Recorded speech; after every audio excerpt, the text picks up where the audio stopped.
O que está acontecendo assim, é muito claro. É aquilo que se repete há algum tempo, né? Reprisa mais do que o filme da Sessão da Tarde. Entra um técnico, não faz exatamente aquilo que os jogadores querem, e aí fica esse climinha, né, de insatisfação. Claro que o técnico também tem a sua responsabilidade, porque ele tenta colocar em prática mudanças muito radicais que não está conseguindo fazer. Isso é um fato, a gente constata. Eu sempre tenho dito aqui, a gente tem que esperar para ver. Não dá para você ficar querendo avaliar no segundo, terceiro jogo. Isso é coisa de gente histérica, maluca, ou que sempre quer ter razão, né? Aquele doido que sempre quer ter razão. Aquele que falava assim, série não serve, manda embora. Renato, legal. Renato vai e faz um monte de bobagem depois de algumas goleadas, né? Ah, Renato também não serve. Ele está sempre certo. Essa pessoa está sempre certa. Isso é maluquice, isso não é análise, isso é fanfarronice. Eu estou fora disso aí, pelo amor de Deus. Mas a partir do momento que você chega numa fase de uma decisão, mesmo sendo de estadual, em que ele já teve 10 dias para trabalhar até a final, teve esse tempo todo, aí você chega a uma conclusão. Bem, a coisa não está caminhando. Ela precisa de mudanças. Curiosamente, embora muita gente não acredite nisso, o técnico Jesus, que melhor conseguiu se entender com os jogadores, se entender que eu falo é o seguinte, são as duas coisas, dialogar, ouvir, conversar, ceder e, ao mesmo tempo, fazer com que o time ande.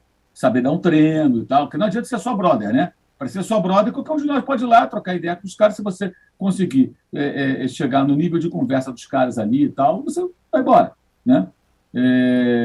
Foi o Ceni, que cedeu e muito durante todo o processo. Quando chegou naquela formação daquele time no final ali, que ganhou o brasileiro, ele foi conversando com os jogadores, foi entendendo. Uma pessoa do clube me disse, na época do Renato, o seguinte, o Renato dá menos explicação aos jogadores do que o Ceni, quando vai fazer uma mudança. Ele muda e, aí falou um palavrão, né? Dane-se. O Ceni não conversa, vai lá, eu vou botar você aqui, eu vou tirar você e tal. Se explica mais, se explicava mais. Ou seja, o que está acontecendo agora? O Paulo Souza, de novo, vou fazer aquilo que a gente vem repetindo. Ele é europeu, gente. Esses treinadores não ficam de muita conversa, eles entendem como algo profissional. Tirar, mudar de posição, barrar, não conversa, acabou. Não fica dando muita trela. Não tem essa coisa de ficar, o grupo, o jogador. É a cultura dos caras. Alguém acha que o Vitor Pereira fica explicando meia hora para o Juliano quando mete ele no banco? Foi o primeiro medalhão corintiano a ficar no banco. Vem cá, Juliano, senta aqui, vamos tomar um café, sabe? Faz um cafuné. Não, ele pega, dá a camisa de reserva e acabou, meu irmão. Estamos conversando. Vai jogar o mosquito. Mas o mosquito é um mosquito. E aí? Acabou. Ponto final. Então, esses jogadores que na Europa se adaptavam a essa relação, porque eles eram um corpo estranho ali, chegando num outro ambiente, aqui formam uma espécie de uma fortaleza. Isso não é só no Flamengo. Isso acontece no mundo inteiro, né? Depois de muito tempo de sucesso. E, para quebrar isso aí, você tem que ter respaldo, mas tem que ter habilidade, que eu acho que o Paulo Souza não está tendo. Ele precisa... Agora é hora dele ceder. Essa semana, após essa derrota, seria o momento dele conversar com os jogadores, tentar encontrar uma solução, um time que funcione melhor com base naquilo que ele fez e naquilo que ele encontrou, não do Renato, mas anterior. O que dá para fazer? O que eu posso aproveitar? De que maneira eu posso usar esses jogadores da melhor maneira possível? Porque eu preciso vencer por uma diferença de 2 gols no mínimo. O que não é absurdo. Não é absurdo. O Olímpia conseguiu isso contra o Fluminense. O Flamengo pode conseguir. Claro que pode. Embora não seja fácil. Vai ser difícil. Né? Mas ele não pode também cometer erros, como, por exemplo, colocar o Léo Pereira. Ele tinha o Gustavo Henrique, que joga para o lado direito. Né? Colocou o Léo Pereira. Sabe-se lá por quê? Ele podia puxar o Arão para a zaga, colocar um volante. E outra coisa também que eu acho que ele não entendeu, embora o Flamengo tenha uma certa cobrança e, para muita gente, obrigação de vencer esses jogos, o que eu acho até um exagero, porque você desmerece o Fluminense quando fala que tem obrigação de vencer, eu acho que não é obrigação, mas ele tem que ser mais cobrado porque é o time mais forte. São 2 jogos. Estava 0-0, eu não tenho que partir feito um louco para o ataque, eu tenho que ganhar de qualquer maneira. Isso aqui não é jogo único que o meu adversário tem a vantagem do empate, é uma final em 2 jogos em que o 0-0 não muda nada. Continua tudo igual para o jogo seguinte, que vai ser no mesmo estádio, na mesma situação, e ele vai ter sempre mais torcida apoiado do que o seu adversário. Então, por quê? Esse afã todo pela vitória, aquela loucura do final, o Lázaro na direita. Aí vem as coisas, né? Ele fez várias experiências, lado esquerdo ali, para a ala. Quem saiu melhor? Lázaro. Aí, na final, ele põe o Marinho. Por que o Marinho?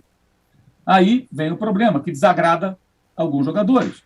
Você queima o cara, põe o cara fora da posição. Isso atrapalha, isso não é legal e tal. E isso está acontecendo. Claro que eles não vão falar, mas as atitudes, o comportamento, Aí, no final, o Felipe Luiz, que foi um dos culpados, além do Léo Pereira, o segundo maior culpado pelo primeiro gol, porque ao invés de dar uma dividida estourada, ele tentou desarmar o Cano no pé de ferro, perdeu, e o Cano fez o gol. Ah, o Hugo falhou? Não acho que falhou, acho que a bola era defensável, mas se você tem um goleiro mediano, você vai tomar gols assim. Tem um goleiro espetacular, ele pega esse tipo de bola. Simples assim. O Flamengo tem um goleiro mediano hoje. O Hugo é um goleiro mediano. Se vai ser um grande goleiro no futuro, só Deus sabe. Que sempre essa coisa, o Hugo vai ser. Não sei se vai ser. Se for, legal. Hoje não é. É um goleiro comum.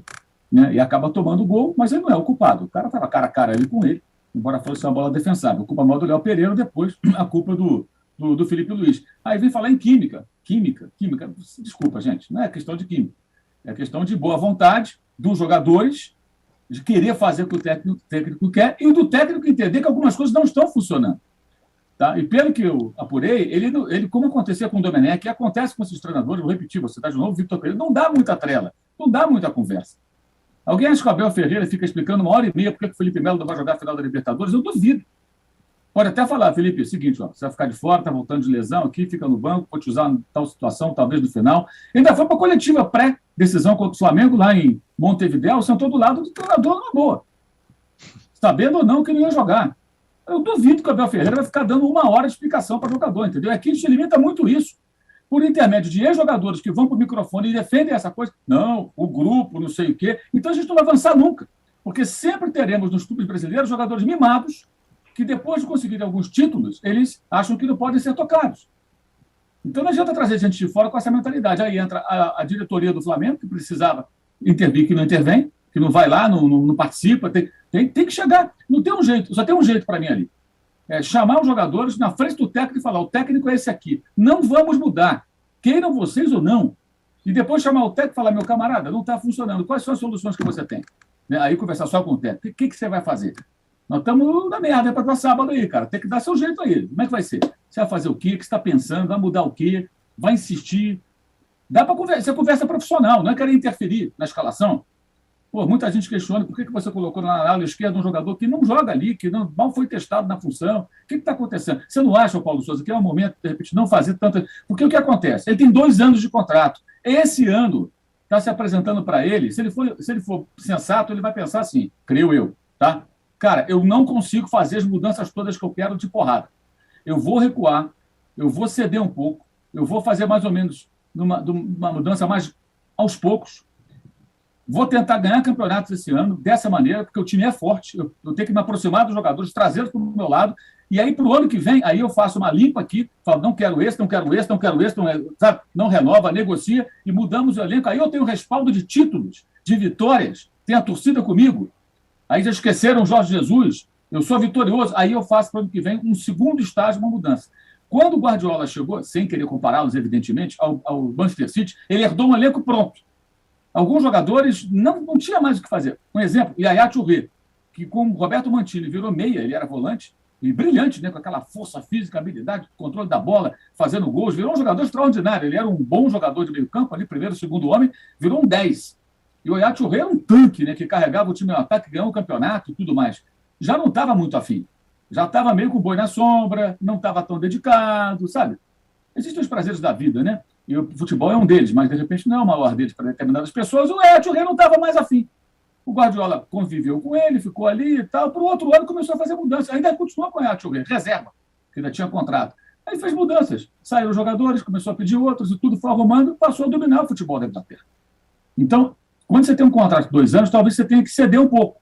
Eu acho que aí ele tentou no Carioca, não funcionou. Eu acho que ele tem que recuar e planejar mais a longo prazo, colocar o time dos sonhos dele, com os 3 zagueiros, com os alas, com o diabo a 4. Mas agora talvez ele precise dar um passo atrás. Uma questão de bom senso. Tentou, não deu certo. O Rogério Ceni fez isso. Ele tentou montar o time de uma determinada maneira, não funcionou. A moda é dele. Né? Jogador em velocidade que ele gosta, tudo, não funcionou. Aí tentou fazer a moda Jesus. Não deu muito certo. E aí ele chegou naquela formação depois de derrotas que ele sofreu para o Ceará, no Maracanã, e para o Fluminense. Essas 2 derrotas, ele quase caiu, foi quando ele se juntou com os jogadores, aí virou Felipe Luiz, meio terceiro zagueiro, Diego de segundo homem, depois o Arão virou zagueiro, e ele ajustou o time e ganhou o Campeonato Brasileiro, e ganhou a Supercopa do Palmeiras, e ganhou do Fluminense o Campeonato Carioca. Né? Então ganhou os títulos. Também ganhou a Taça Guanabara, que esse ano o Fluminense ganhou. Ganhou 4 taças, se você quiser contar a Taça Guanabara. Né? Já que o Fluminense celebrou, ele pode celebrar também. Aí mandaram o cara embora, né? Fizeram aquela grande bobagem.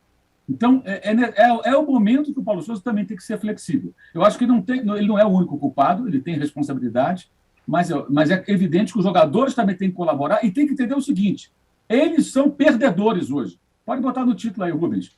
Hoje, o elenco do Flamengo, estão falando isso em 1º de abril, dia da mentira, mas é verdade, é fato, de 2022. Hoje, o Flamengo tem um elenco de jogadores perdedores. As vitórias ficaram na temporada retrasada.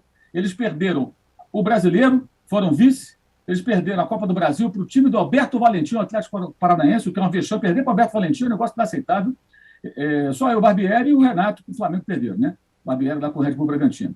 E perderam a Libertadores. Perderam a Supercopa em 5 pênaltis que jogaram fora, né? E agora podem perder o Carioca para o Fluminense, que foi eliminado da Copa Libertadores pelo Olímpia recentemente, vivendo uma crise com o seu principal jogador sendo negociado. Então, hoje, o elenco do Flamengo é formado por... Hoje. Eles são perdedores hoje. Eles é que têm que mudar esse negócio. Não adianta botar só a culpa no técnico, não. E o torcedor do Flamengo, que fica só botando a culpa do técnico, está sendo ingênuo. Porque eles vão moendo um atrás do outro. Porque se fortaleceram, criaram ali essa fortaleza, que os defende de tudo. E diante da falta de uma cobrança direta em cima dos jogadores, eles fazem sempre isso. Não é coincidência. Qual?